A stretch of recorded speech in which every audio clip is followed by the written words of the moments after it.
Sosial looks like this because of, say, European ties or stuff like that. Start it now. Okay, no problem. That's fine. That's okay. That's okay. No, that's right. That's right. So Steph, we were just talking about how to, first of all, in our discussion between yourself and myself, how to even think about having a meaningful discussion by establishing some common ground. So I asked you 2-3 questions about just to establish that, we can have a meaningful and fruitful discussion. First question I asked you was, do you exist? Or are you really hyper-skeptical about your own existence? Or do you doubt about existence? Because some people do. In Speaker's Corner, you have many examples. And you said, no, you do believe most of the time you exist, and sometimes, and I said, maybe on some of the times, we can talk about that later.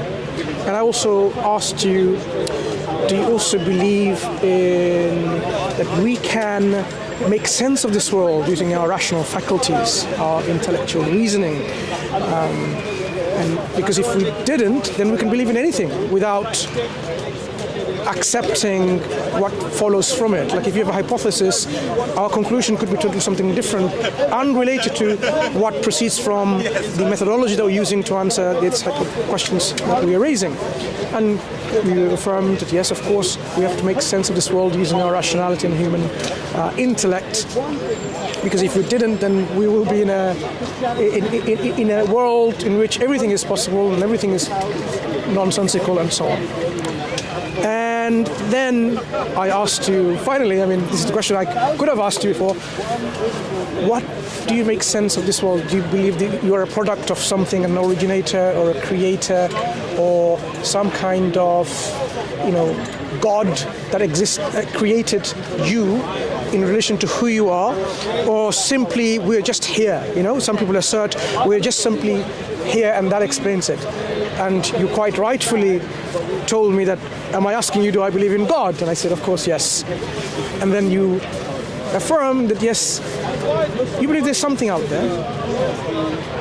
And you gave me the reasons when I asked you, how do you assert there's something out there? Because some people go by their gut feeling and emotions. Other people have deep rooted convictions. Like as Muslims, I say I know God exists rather than I believe. There's a difference between belief and knowledge.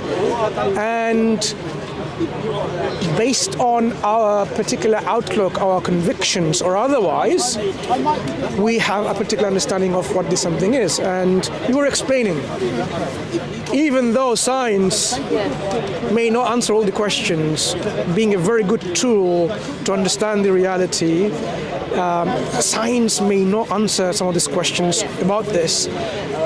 But there is something out there that we know for sure. It cannot be nature. He didn't use this word, but it cannot be nature because nature doesn't have its own existence. It's something that we ascribe to reality. Nature doesn't have self-awareness, self-consciousness. Nature is not something that is aware that it's doing and transforming and making and evolving things. Would that be a right representation of what you said so far? Yes. Yeah, I think that's probably what I would say. I guess I would probably extend on that and say that it's sort of, I think something that's inexplicable because, I think we want to be able to explain everything because in sort of explaining things, you can sort of dominate it in a way because, you sort of have mastery of this sort of elements that you have no idea about. And I think that sometimes it's okay to have things that we don't understand and it's okay to say that, maybe it is something out there, God or anything. Yeah. Okay, good. Thank you for that explanation. So there's another element to what we call a consequences of having even this kind of assertions that there's something out there, because the next question automatically arises to the human mind, the inquisitive mind, is if there is something out there. We can go and discuss a bit more in terms of how do we consolidate our understanding and be assertive. Not simply saying maybe, but saying definitely. That's one way of doing that.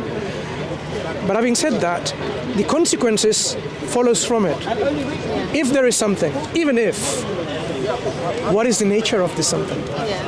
This something would be possessor of certain attributes and qualities. which we are saying brought about our existence. So we are essentially giving some essential attributes or necessary attributes to this something. Let's say this something is originator. I mean, something that originates is an originator.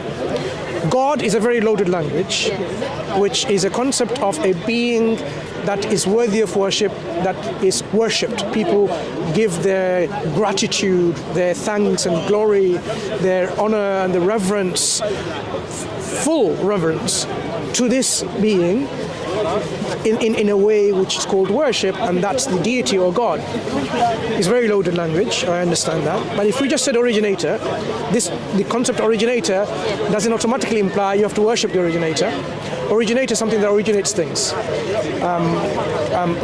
Just to clarify, I'm in the right position to even use these terms because the Quran describes this God as the originator of the heavens and the earth, as the creator of the heavens and the earth. So I'm not someone like, I'm just being, for the sake of argument, I'm stepping aside my theological stance and just using the language in a secular framework to have a discussion. Quran gives us this flexibility of talking about this God by using the attributes of God. Okay.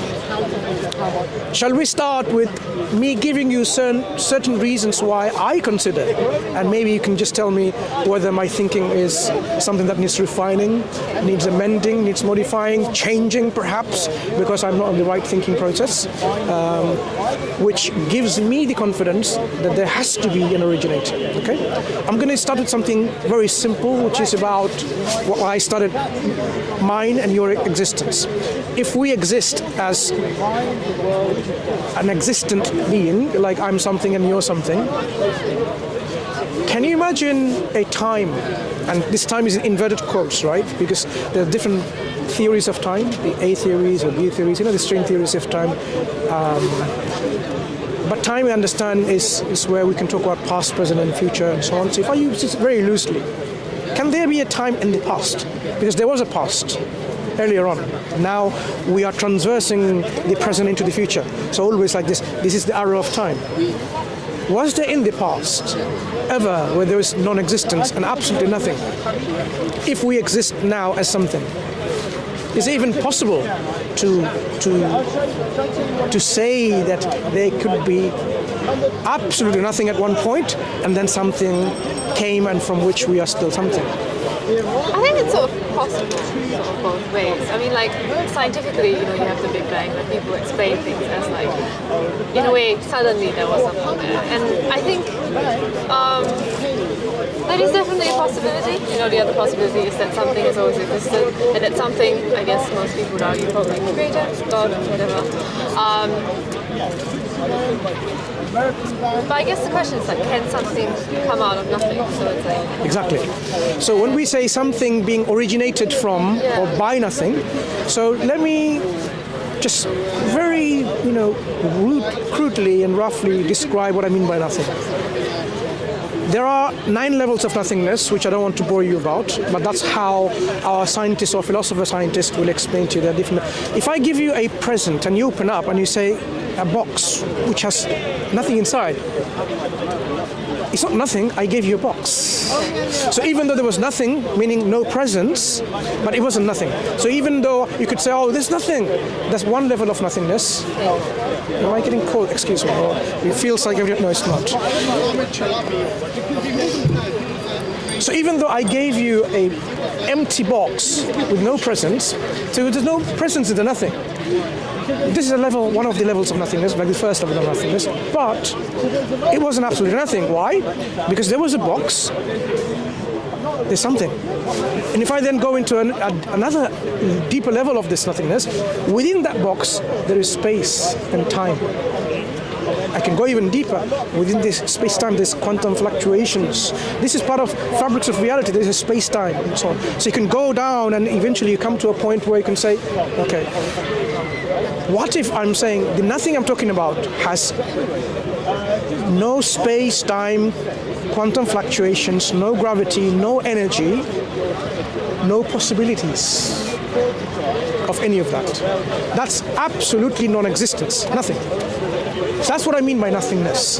That nothingness, if you now think about it, while it doesn't possess anything, it cannot do anything. As scientists, we know to make something, to do something, you need energy. This nothingness doesn't have any energy, it doesn't possess energy. It doesn't even have the potential to possess energy. It doesn't have its own existence. So without its existence, it cannot do anything. So when you have a concept of absolute nothingness, you cannot get something out of it. There will always be absolute nothingness from that nothingness. Non-existence will give rise to non-existence. If you ever give rise to anything, non-existence will always be non-existence. It won't give rise to anything. That's what we mean by nothing. We are something, matter and energy. If we are something now, which we agreed on, this is the first thing I asked you, do you exist? You said yes. So you are something that exists. Then there cannot be a time in the past where there was absolute nothingness. It's impossible. We have to totally eliminate that, because if there was absolute nothingness, it would not even come here into existence. So what it means then, there has to be something, always. Always something. Even scientists, when they talk about the Big Bang or any other models of the universe where they're talking about the singularities, they don't just simply say the universe came from nothing, even though there could be a book title or a lecture, like Professor Lawrence Krauss. I personally asked him a question in a book signing. I wanted to ask him, why do you say the universe came from nothing, when this is not what you believe or describe in your book? He said, I described it in my book. He says, his nothingness is about quantum fluctuations and quantum fields and so on, which give rise. Because when we say quantum fields, that's something. That's something. So particles, when people say, I'm not sure whether you're researching in a science or humanities, particles, the smallest elements are used in science or humanities? Humanities. The stuff that makes us, we can break it down to atoms and then even further to particles, quantum particles, hadrons, leptons, gluon, miniature stuff.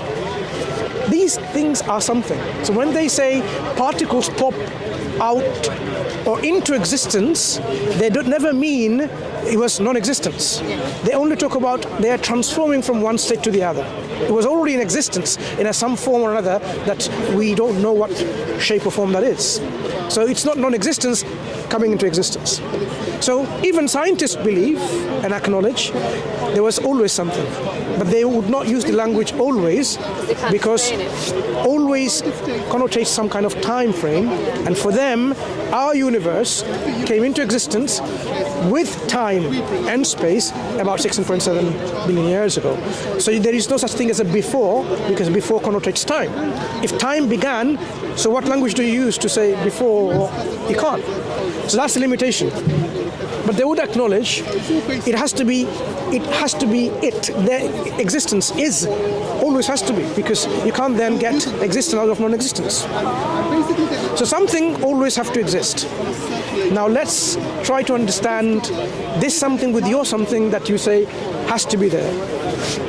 I would say this something necessarily has to exist, because this existence is contingent or dependent on this something. Otherwise, we would be ourselves necessarily in existence. Something necessarily has to exist. What would be the attributes and properties of this something that necessarily exists? Because it has to exist always. What it means is you can't have non-existence prior to that, or you can't have something brought into existence, because the question will eventually be what brought that something? What originated the originator? What originated the originator? Which originated the originator? You can go in asking questions, we call in a cycle of or infinite regress of questions. It's like when people say, who created God? I say, okay, maybe another God. Okay, who created that God? Who created God? It doesn't stop there. Who created that God that created this God that created? And you can go on. The question will go on forever. Likewise, if you have something that originated us, if you keep on asking what originated that originator, eventually, either you just keep on asking this question, it goes on and on and on and on. There's another originator. Or it could be a cycle of originators that brought this creation or this universe in existence. Or it could be that there is a point where it stops. The originator is the first originator. There is no prior. It will be the first cause of everything. We can eliminate one by one and see which is reasonable, which is sensible. Let me give you a scenario. I want to pass my bag to you, and there are infinite number of people in front of you and me. I have to give it to them first. So person A have to give it to person B, who have to give it to person C, and all the way, there are infinite number of them, and then to you. So if there are infinite number of people in front of me and you, would this bag ever reach your hand? Exactly, because they're infinite number, there's never ending. It would never end. That means this action of this bag coming to your hand will never take place. If there are infinite originators, we would never come into existence. The action of us coming into existence, like the bag going to your hand, we being originated, will never take place. That means if I give this back to you and it's on your hand, there cannot be infinite number of people between you and me. If the universe is here, me and you speaking, Steph, there could not be infinite number of originators. We can eliminate that because it makes sense. That means there is an originator which has to be always there. Prior to that, there is no other originator. So it's the first, the prime mobile, Aristotle called it, originator over everything. Do you agree so far? Well, some people say it could be like a cycle of originators that brought about this. Even so, the cyclical causation is not something that is reasonable. Imagine now there is a cycle of A, B, C, D, and E. A created this universe, but before that, A had to be created by B to create the universe. B had to be created by C, C by D, D by E, and E by A. So if they were all dependent on their creation, the one prior to that, would the universe ever be created? Because there's still this one to create, you see, A to create the universe has to be created by B. And eventually this one to be created has to be created by this. So they will never be created in the first place. It's like, you see this bag. We make, just making it simple, between me and you, we make this condition. If you lift this bag before me, then I will lift it. And you do the same thing. You know what, Mansur, if you lift it back before me, then I will lift it. Okay. Would this bag ever be lifted? Never. Because we are this independent, cultural dependency in which between ourselves, this will never happen. Causal creators, originators, between themselves, interdependent in a cycle, they will never make anything because they will themselves will not be in existence. That only leaves a rational option. Is there is a creator or originator who is the first, and prior to that there is none. So this has to be necessarily true because we are here. Okay? So we accept now there is something necessarily. It's not just our gut feeling. It's not just something that our parents have told us. It's something that makes sense to us. We can accept it. We can reasonably assert it with conviction that there has to be that one something that always exists, and prior to it there isn't anything else. So far, agree? Good. The next question. Yeah. Well, you can go around if you want. Just stay here. I'll come find you later. Yeah? Okay, continue. Poor brother. I know. Now, once we assert there's something which originated, necessarily exists all the time, what we assert is also some other qualities alongside automatically. That this originator has this self-existence and also must possess energy. Without energy, you won't get anything made or transformed. And also possess, we say, a will. Without willing to transform or originate something, nothing will happen. I mean, if you don't will to speak, your mouth is not going to speak. You have to will yourself to speak. If you don't will to make your breakfast will not be made.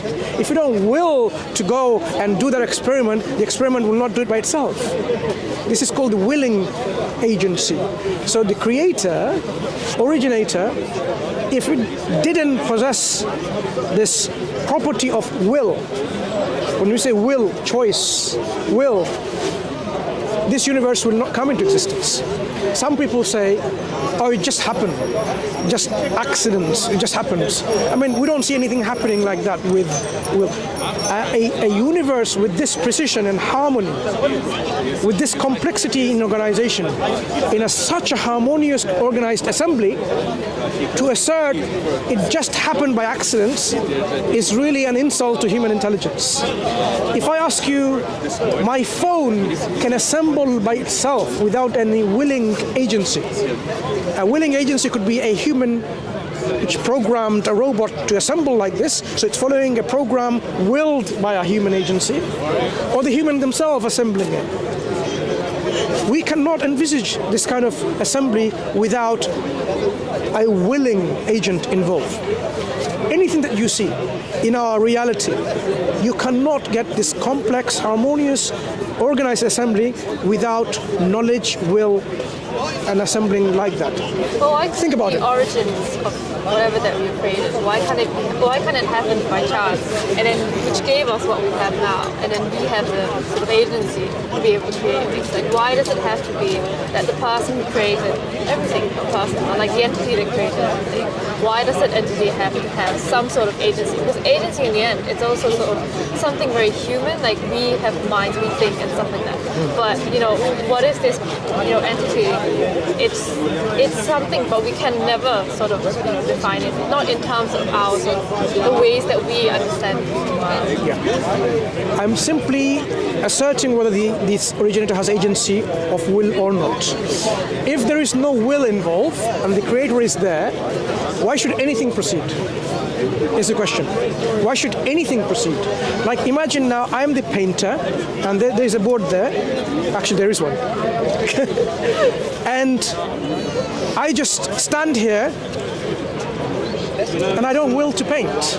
I don't will to write. It will never happen. No painting will be painted within this. Without, even if you have an originator and the originator doesn't will anything, why do we expect anything to come from this originator? Anything to be originated from this originator without any will? Are you saying there is an external mechanism in which it forces the originator to produce something? Then what is that external mechanism? What is this external law? Are you saying there is another agency? Yeah? So to have this transformation, if changes and transformation to happen, you have to have some kind of reasonable causation cause. Because if you don't assign a cause to it and you're saying it just happens, it's simply not understanding how things happen, how things work. It's like it just is. It's not an explanation. But why do we need things to be explained? Why do we need things to be explained? It's not something that needs explaining. Things are the way, and we are inquiring why they are in this way. You see, if I see something moving, I don't need to have an explanation why it's moving, but I know it just can't move unless there's a force moving it. So if you were to understand the process, you will say there's an agency involved, there's a force that's trying to move it or making it move. Okay? Anything that's transforming, changing, you have an underlying cause or a reason behind it. When we say why do we need to, because we are trying to understand why we are here. We need to know, are we just particles of dust floating around and that's how we will be at the end when we die? Or there is a meaning of our life, that we are brought into this assembly for a purpose. Once we understand that there is an agent, there is an originator, which originated us not by compulsion, coercion, but a willing choice involved to bring about, then we are saying this this originator possesses a will. Because otherwise, same question again, how does it even come in the first place? So when you're asking sociological questions, you're trying to understand how things are. Okay, how things can be explained to understand the reality. To understand the reality of things, we have to ask these meaningful questions. The originator, we will assert, has self-awareness. If I don't have self-awareness, I can't even paint anything. I can't even draw a picture or write something on this whiteboard, if I don't even have self-awareness. Self-awareness means you are aware of your own self. If you're aware of your own self and you have a will and you have energy, you're already a personal agent because you are willing things to come into existence. The question would be then, why?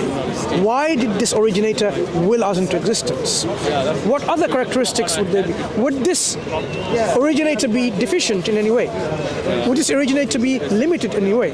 Would this originator be otherwise self-sufficient, necessarily? Because if you say, okay, maybe this agency or this originator is not absolute, then the same question will arise. And if it's not absolute, then it will be dependent or contingent. It must depend on something else for its own existence. So you have to have another existence or cause or thing that this has to depend on. Because we are something now, we have to depend on something ultimately, necessarily on something that is not dependent, independent. If you're independent, you will be self-sufficient. So self-sufficiency is one of the attributes of this necessary existence. If you are self-sufficient, meaning you are one who possesses things with no limits and boundaries. So if you have knowledge, there will be no limitation put in this knowledge. If you have energy, your energy will be no bound to that energy. Unlimited, all-powerful, all-knowing. So do you see how we are getting this very loaded language when we talk about God? God is all knowledgeable, God is all wise, God is all powerful, God is sovereign, God is independent, self-sufficient. That's what we are trying to assert about that something, and which makes sense to assert. Because without these qualities, this something will not even be this something in existence. So if we assert by our intellectual conviction that this something is the originator, how many can there be of these originators? Can there be more than one? No, I don't believe so. Yeah, I would say they cannot be, rather than simply a matter of belief. Because if there are more than one absolute, there always will be conflict of will. Independent and self-sufficient means you're sovereign on your will, to your will, you do whatever you want. So if you have two of these sovereign originators, imagine one of them says, I want everything to be destroyed because I am all powerful, including the other one. Is it possible for that? But in a way, why do we have to assume that if there is a plurality in like these sort of entities, why is it that they would seek for the destruction of the other rather than harmonious? Compromise? Yes. So compromising means you're deficient. When you're compromising yourself, you say, okay, fine, you know what? I wanted to do something on my own accord, but okay, I'll listen to you. I will not do that. You are already not sovereign in your will. You are not independent in your will. If you are independent and self-sufficient, there is no compromise. The fact that there is a question of compromising, it totally goes against your sovereignty, your independence, your self-sufficiency. So I'm going to just highlight some of the things that I said. In the Quran, the book that we believe as Muslims, as a guidance from this originator, it actually says, had there been لو كان فيهما آلهة إلا الله لفسدتا. Had there been more than one God, there will be corruption and chaos and ruin because of conflict of will. And it says, قُلْ هُوَ اللَّهُ أَحَدٌ. Say He is one. God who is one and unique. Allahu Samad, the one who is eternally independent, besought of all, self-sufficient. Everyone and everything depends on Him. Lam yalid wa lam yulad. He is not born or produced or generated, neither does He produce or give rise to or generates anything. وَلَمْ يَكُنْ لَهُ كُفُوًا أَحَدٌ. And there is no likeness or co-equal or similarity with Him in any shape or form. That's exactly what we were describing already. And the Quran consolidates us with our intellectual reasoning that this is who he is. So we can be even more convinced in our rational inquiry that what gave us this conviction intellectually, now God, the one who originated us, is telling us that's who he is. So this is called synchronizing our heart and our mind with this belief system, that yes, we don't only just simply just go by intellectual speculation. The guidance that God has sent tells us that we can be sure about that our intellectual inquiry and speculation is on the right track. We haven't simply guessed or came up with something nonsensical, irrational, or unreasonable. Okay, so we had a sound and valid reasoning. Our reason can be unsound and invalid, just like imagine the very simple logic people say, like if you just see one cat and it's black, and you think because this cat is black, all other cat must be black. So many faulty reasonings and logic people infer from it. So even with reasons, you can come to this conclusion that there is one creator, one originator. If there was more than one, just want to go back to this question you said about why does it have to be? Because when we're talking about an independent, self-sufficient being, the question of compromising doesn't even come, because that's lowering itself. That's actually showing deficiency and weaknesses. Okay? A sign of weakness and deficiency is like, okay, I don't have power, I'm overpowered. Because that's overpowering yourself, overpowering your sovereignty. So the Quran highlights again and again that there cannot be more than one of such a being. So there is only one. And if you think about it, look at the universe that we can understand and observe as much as we can. So much harmony, so much precision engineering in its assembly that it is there fulfilling the way it is. People call it the laws of nature because it's following a particular law. So you have all these laws of gravity, laws, the constants that we see, the Planck's constants, gravitational constants, they seem to be operational and not haphazardly. It's not just an accident. It's not chaotic, but it's so precise. This kind of precision and precise assembly is indicative clearly of one originator, one controller, one who is governing all of these affairs. Multiple cooks in the kitchen will mess the item they're cooking. Oh, let me give you some more salt. No, let me give you more sugar. Oh, coconut, or water, milk. What you're going to get is going to be a mess. This universe shows the works of one originator. But do we think that way because we cannot? So I'm a student of international relations, and one of the four sort of the pillars of international relations is realism. So the idea that realism. So it's that there's anarchy in this world, and obviously this was after First World War. So when people realize that maybe our world, sort of like seeing that the world could be dangerous, but what if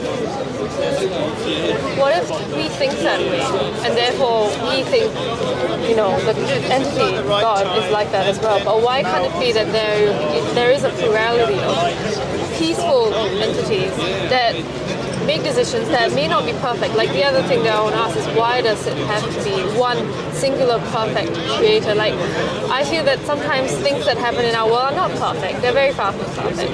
And that doesn't mean that the person, creator, that created them is perfect. And, why do we have to seek perfection in this world? We can never be perfect. We are only fit for purpose. Right? We are all going to die because we're programmed to death.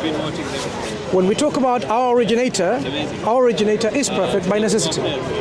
Perfection by necessity. Why? Okay, because if you are not perfect, that means you are imperfect, you are having some kind of deficiencies. Okay? How can you be deficient when you had no beginning of existence?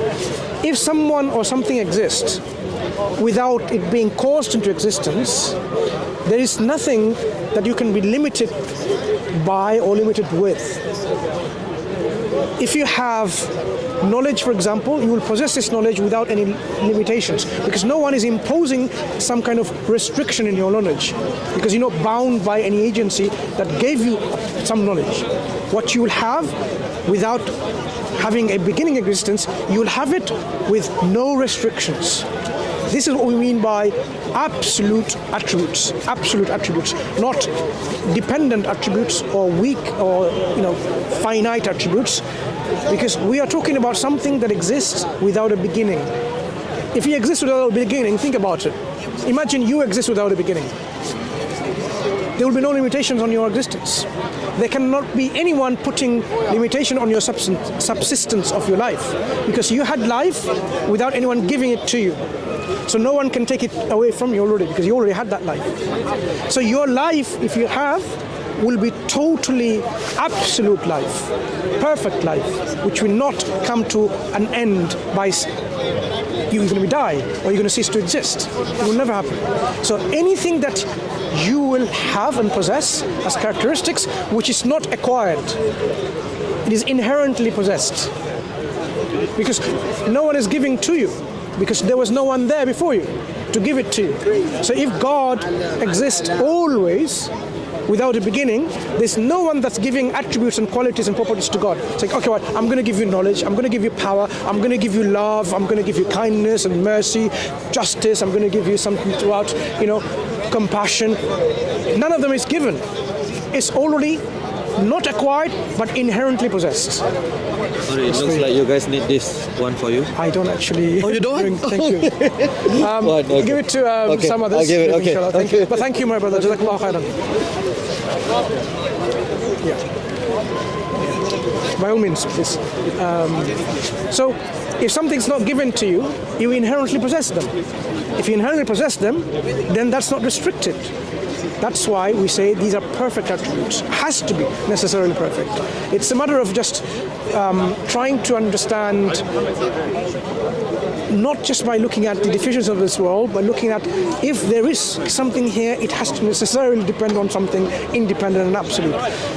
Human minds often quarrel to come to grasp with this concept. Why?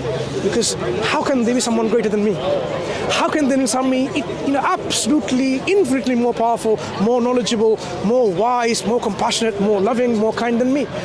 That is why the atheists often struggle to accept God. Why? Because the ego is something that we all have, and often it prevents us from submitting and surrendering to this acknowledgement.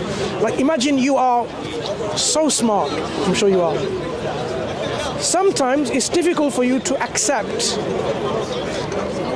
that you are mistaken, that you are wrong, because you could not think, how can I be wrong? How can I be mistaken? It's because of the ego. So when we can suppress our ego and say, look, actually, I am not totally unknowledgeable. I'm learning always, constantly. I'm still deficient in my knowledge. This kind of attitude, the humility, can increase us in our knowledge, help us build our knowledge base and improve. If we think we know it all, then you can never learn. The one who thinks, I know everything, can you teach them anything? You can't.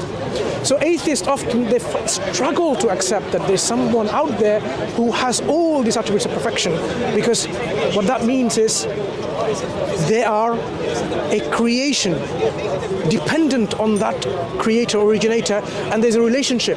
There's a causal relationship, and I have to now be accountable, and I have to find out, why am I being created, and am I actually fulfilling my role of why am I here? Because if I'm not, then there may be consequences. They don't want to go into these consequences. Their religion says, if you don't worship God, you're going to go to hell. They know that already. They don't want to accept that, because if I do accept there is a creator, and the creator created me for a purpose, and I'm not fulfilling that, then there is some kind of accountability. I don't want to be accountable, and this is where the mindset of liberalism comes in, where I am me, free to think what I want to be, what I want to do, what I want to eat, where I want to go, who I want to have friends, and whatever. This is me. This is ego. Individual gratification of your ego. This is ultimately the liberal mindset. Even though they might say, oh, but I am not just thinking about myself, I'm thinking about the rest of the humanity. Seriously? You are thinking about yourself. You are. You don't simply just say, you know what, let me just, do, this philanthropic activities and so on. You would want to also preserve your life. How many people sacrifice themselves to go and solve the problem of the humanity? They're trying to make more and more money. They're more and more greedy. Let's say they have 1 billion. They want more. They're not even content. So this ego is something that's preventing people. The Quran talks about how people, because they are mutakabbir, they are one with pride, they're proud people, they don't want to submit and surrender to this acknowledgement of reality that there is something greater than there. As Muslims, proud people exist no matter what religion though. Absolutely. Religious people can be proud, and that's why in one of the essential teaching of Islam is whoever has even an iota of riya or showing off in something, right? Nothing is accepted from them. So if I'm trying to show off, give charity to people, give money, like, imagine I have £1 billion and dollars and I give all of it. People say, wow, look how generous. If I'm doing that so that people can call me I'm generous, I'm showing off, this is not accepted at all. So if I'm praying whole day and night so that people can tell me that, well, look how pious and how righteous this person is, how good this individual is, amounts to nothing when I'm trying to show off. So ego is something that we need to tame, and that's why we have a whole discipline in Islam called purification of the heart and self. This is the science of tasawwuf, in which we try to improve ourselves, not just try to be one with God like some people think in an absolutely wrong way, but purifying our own self so that we can do our actions solely for the pleasure of our Creator, solely with the intention to please our Creator, our Lord, and not to please our own ego. Okay? That is the self-purification of our own nafs, our own self. This is the whole discipline of Islam. Every scholar in the past, they had to undergo this training, because otherwise your pride will come in and you will lose all your virtues, all your deeds and something, and your whole life will be wasted. There are some people, the Quran actually says, okay, have you not seen, the people, do you know who the losers are? They're those who they think they're doing good, well, they're not. يحسبون أنهم يحسنون صنعا. This is how the Quranic part of the ayah goes. They think they're doing good, but of course they're not. Because doing good has to be with a particular way of doing it, with the correct intention and so on. Okay? But if you're doing something in order to please the Creator, aren't you trying to? You're still not doing it from like the goodness out of your own heart. You're still doing it so that something. You're doing it. You're doing it because the one you're giving your thanks and glory to is one who deserves it. To give you an example, when people are saved from accidents and they wake up to find out the person who has given them all to save that particular individual, bloods, kidneys, an organ, eyes maybe even, what would be the natural response when they wake up and say, you saved me from it? You would say, thank you. This is the natural response of someone giving them their life back, almost losing it. The one who gave us life, the one who has given us the sustenance to maintain our life, the one who is constantly guiding us, giving us all of this, the food, the water, the drinks, companionship and so on. Should we not be grateful and thankful? That's our natural response. So we are giving our gratitude to God because it's the natural thing to do. And the one who deserves it, we're giving it to them, or to it, or to him, right? For our life and our origination of our life and our sustenance of being here, we owe our life to God. We owe all our existence to God and our continuation of our subsistence or sustenance that we have for our life is to God. So who deserves our gratitude and thankfulness? Who deserves our praise? Who deserves to say thank you? It's God. It's not Mother Nature. It's God. So we say it is only reasonable to give our gratitude and thanks to God, not that God demands us because he needs it. We need it. We need to appreciate and show this appreciation. When that person gives thanks, this person feels that yes, now I'm really being in line with reality by showing and expressing my gratitude to that person. Otherwise, in their heart, there will be something there like, they will not feel content, they will not feel happy. This expression needs to come out. This expression needs to be, expressed. Why? Because this is something that will give you, and synchronize with you in the reality. So when we say we want to worship God, we need to do that. It's our need. And by worshiping God, our heart and our mind will be in tranquility, in content. It's like when I'm hungry, how do I feel? I need to eat something. Even now I'm doing my research and work, it's distracting me. I need to get a snack. I need to get some calories in. And where's my snack bar? Oh, let me go and grab some coffee, or I'm thirsty. Do you see how uncomfortable you feel? But why can't, you said that we cannot have gratitude towards Mother Nature, and my question is why not? Because why can't you see something very beautiful, like waterfall or scenery, and say, you're thankful that this exists. You don't know what exists, but you're just thankful they exist. Like I'm thankful for my parents, like people that I've met in my life. And I'm thankful for them, and I'm thankful that they are placed in my life. Do I know that there is a God that placed them in my life? I don't know that, but I do know that they are there by chance. Not chance, but sort of fate. That's my point. In a way, yeah. So my question is just, why does it have to be a God that we are grateful for, rather than the things that, like either directly sort of place these things in our lives, so people, or I guess objects, that sort of thing. Very good question. I am not simply saying that nothing else has from us any appreciation of thanks and gratitude. Of course, if you help someone, that person will thank you. That's an appreciation, that's being grateful. But what we're saying is there are rights of people, the rights others have over us. Say, for example, I'm quite thankful that this world around me is giving me all of this. I'm breathing fresh air as much as possible, for example. I'm thankful for a place where I'm breathing this. But we are talking about there are rights that God has over us, the rights other humans has over us, the rights our society may have over us, our parents over us, our body that over us. We have to fulfill all those rights. So God has a right over us so that we worship no one but God. Because worship is His ultimate reverence. I cannot give this ultimate reverence to a tree just because the tree is giving me oxygen. Because the tree did not originate me into existence.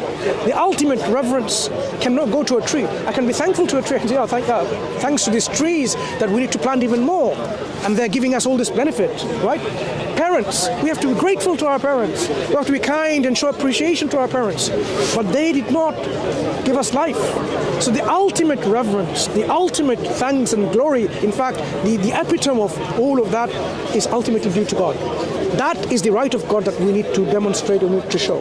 But it doesn't preclude us from being grateful to our parents, our friends, the humanity in general. If I'm given some help by others, I will be thankful. So it's not that we are not showing any thanks to anything else, and only God deserves. I'm saying there are some rights that we need to fulfill. Like, for example, spouses have rights over each other. Spouses, they have rights of each other. So if, for example, a child in a family is doing something and the parents say, okay, fine, you know what, let me help you with this. The children should be grateful and thankful, but they have done this to them, or whatever.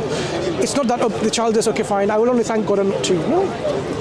You see, there is levels of rights that we have, and there is degrees of our reverence, but the ultimate reverence, which is we call worship. I don't worship my parents. I thank them. I'm grateful to them. I can praise them for what they have done, but the ultimate praise, the all gratitude, the ultimate gratitude, the ultimate reverence is only due to God. I cannot worship my parents. I cannot worship my benefactor, the one. I cannot worship my helper, supporter. I cannot worship them. You see? But why There's a does difference. there need to be worship in the first place? We explained already why God deserves our worship and why we need to show our worship, show our appreciation. This is something that's natural. Remember I explained to you earlier on, this is something that is natural for us to do. It is the self-appreciation because it deserves. The one who, you would say thank you by saving your life. It's not that the person wants it, but this is what is at least expected of you to do. So at least for us, what is expected of us to do is to worship. And one of the things is this worship, appreciation and our gratitude is linked with why we're here.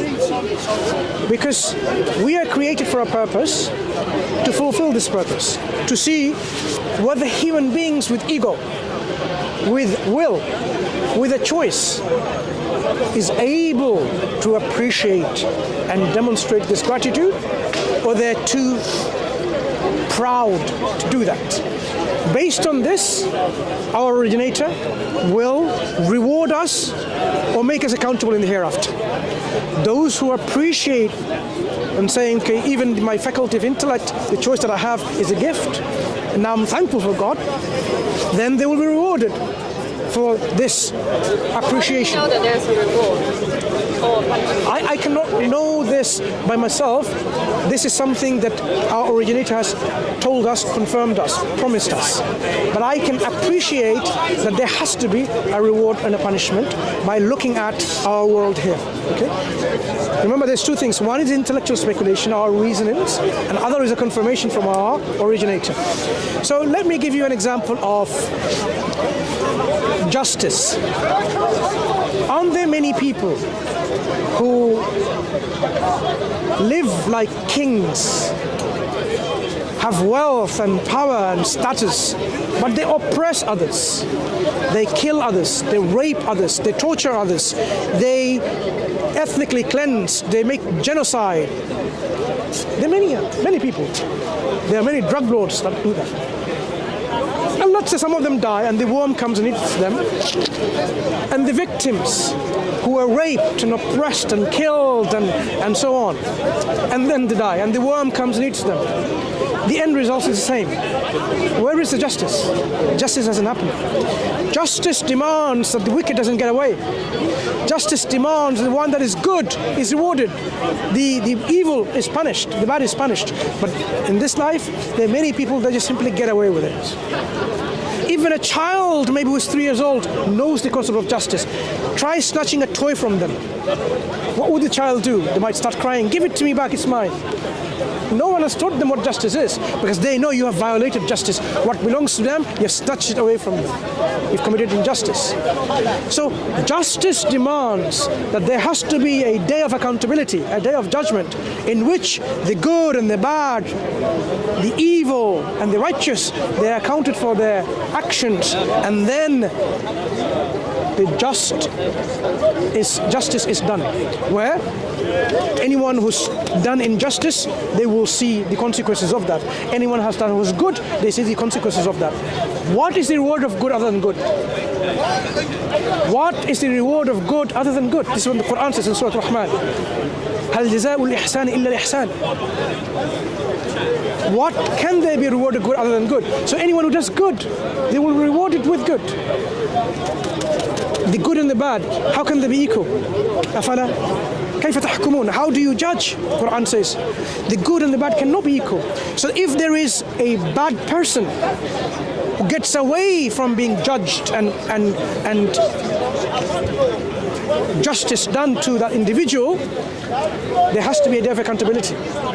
So even rationally speaking, there needs to be a day of judgment if we believe in justice. And God tells us that He is Maliki Yawmiddin, Master, the owner, the King of the Day of Judgment, in which He will establish justice.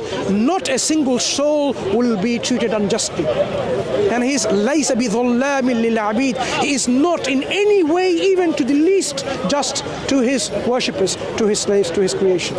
That is how just God is. So even the sense of justice tells us that there has to be a day of judgment.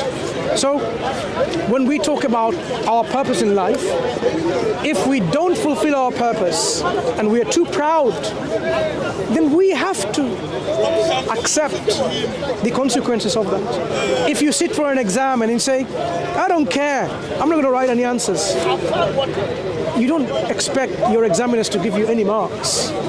You work for a company and you go there, you acknowledge, but you don't do any work. Instead, you work and do the works of the competitor. Why do you expect your company to reward you, give you wages at the end of the day? You didn't do anything for your company. So if you don't show your gratitude to God, and instead you have this self-gratification that I am God. Many people do that. Okay, I don't need any God. I don't need any God. I don't need worshipping. I don't need to follow an organized religion. I don't need to follow any rules and regulations. I am free to whatever to believe. Then in the day of judgment, do they expect a reward from themselves? Do they expect a reward from God, which they haven't done the works of God, works of their Creator? How do they expect anything? But because God is just, He would not let people just go away. And that's why the Quran informs us events of the future, so that we are already aware that we cannot make these excuses. So Quran says there will be people who will be dragged in chains by the angels of hellfire to the gates of hell, right? A place of torment. Just consider this is a place of punishment. And these gatekeepers will ask them, did there not come to you warners, messengers, who told you, who warned you about this day, this meeting place, these consequences? They will say, yes. They came, they warned us, but we belied them, we rejected them, we denied them. But aren't these sort of, one can also say that all these things, that bad things happen, and then there is no justice. Justice will happen. There is no, people can do bad things and they will still continue living, they will still continue living good lives. And sometimes I feel like, the idea of heaven and hell is to justify, it's sort of like to comfort us that in a sense that this person will get justice at some point, but what if we just accepted that bad things happen in this world for no reason? And nothing happens without a reason. You see, when you flip a coin, it's not just chance it becomes tail or head or on the side. It's just we don't have all the factors that determines how it's going to be. We are unaware of them. If you knew the metal, what kind of metal it is, the density of the metal, the height from the ground, what structure the ground is it plastic, rubber, metal, stone, whatever, the wind, temperature, the humidity, all the factors, right?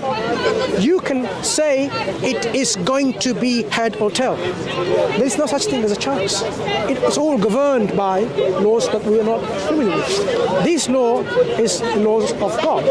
So when we say bad things happen, it just don't happen. Things happen because there is a law in place in this universe. We have been given the faculty of free choice, in which we can exercise our will and we can exercise it wrongly. For example, if I give you a knife, you can then use your knife to cut your vegetables, eat your apple, or you can stab someone. Okay? You you have the choice to put it into good use or bad use. So the consequences, which may be evil by killing someone, is based on your choice. It's not because bad things happen, you are making those choices. When we have tsunamis and earthquakes and things like this, it because this world is created in such a way, and it's made in such a way, and that's why things happen.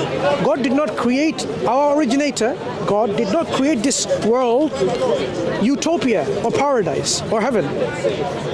It's a world in which the natural laws will be there, and we will have to live within these natural laws and fulfill our purpose. So it's fit for purpose. Because a perfect world is not this world. God didn't create this world as a perfect, the way you were thinking, in which there is no suffering. Where is there no suffering, no pain, no torture, that's paradise. But this is a transition in which you have to go through to demonstrate yourself whether you deserve to go there or not. Right? Because of this very faculty of choice. You see, God created, before human beings, angels who have no choice. Okay, we have to ask you, how many more questions do you want to ask? Because I'm very cold. I don't need to ask you any more questions. Okay. What do you see so far in terms of what we've discussed so far? Does it make sense to believe in one creator who is one, unique, only, self-sufficient, independent, who is absolute, who is not in need of anyone, the one who created everything, one who is in control of everything, the one who deserves our worship, the one who created us for a purpose, the one who wants to live life according to a particular purpose? If this is what you agree on, or at least you think is sensible to agree on, then take the next step to explore a bit more further.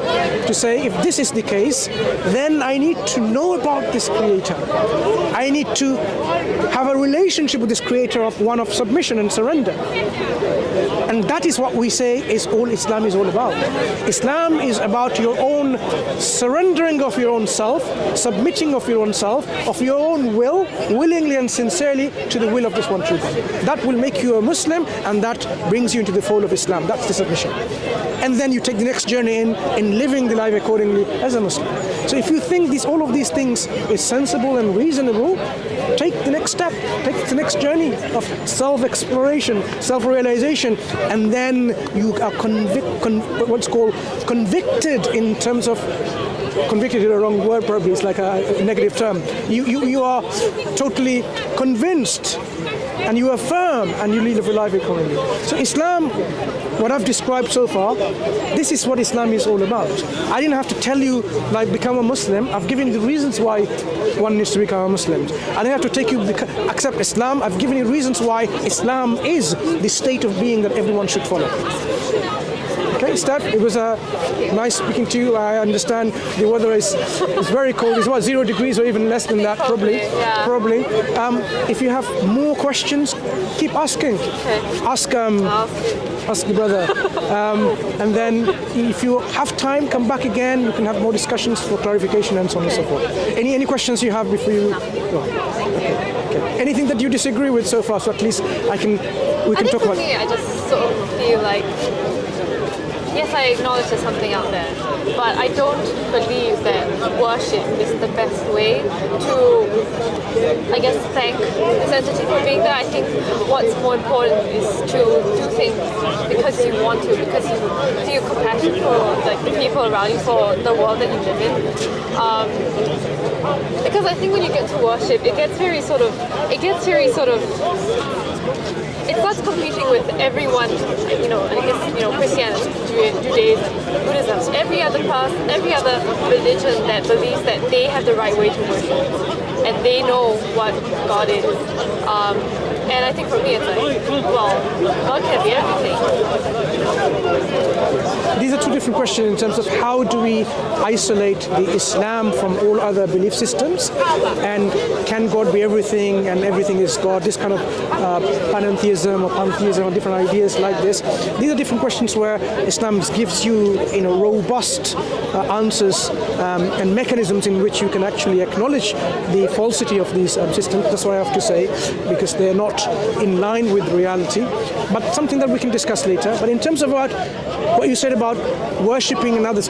If you feel someone has done so much for you, you would want to appreciate, you want to show thanks. That's what we're asking. God has done all that for you. Why are we not ready to give thanks to God? So if we find there's some kind of difficulty in doing that, then we need to address it. Why are we having this reluctance to give the ultimate reverence to God where the reverence is due?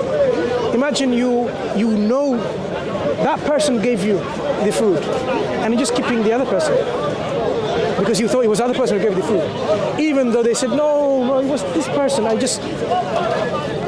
Your own realization should be, okay, that is the person that deserves my thanks. When you realize in fact the Quran says, I'm going to finish with this one, can you count the blessings of God? You would not be able to count the blessings of God that you've got in your life. You would never be able to count the number of blessings God has given. So for each blessing, you'll be thankful to God. And for all this infinite number of blessings, you should be thankful to God infinitely. Why should we not? Anyway, take care and keep on reflecting, thinking, and I just pray that with the sincerity that you have and the love for the truth that you have, you keep on searching, because once you are sincere and you search, that's fine, thank you. Once you're sincere and you search for the truth will come to you. Because this is what God says. If you take one step, one handspan to God, He comes to you like an arm's length. If you take one arm's length, He comes to you like 2 arms length, or like this much span. It's like if you take one step, God comes to you 10 steps. That is how you will see the truth comes to you. Okay? Take care, Steph. Okay? Pleasure speaking to you. Bye. How are you doing? Alhamdulillah.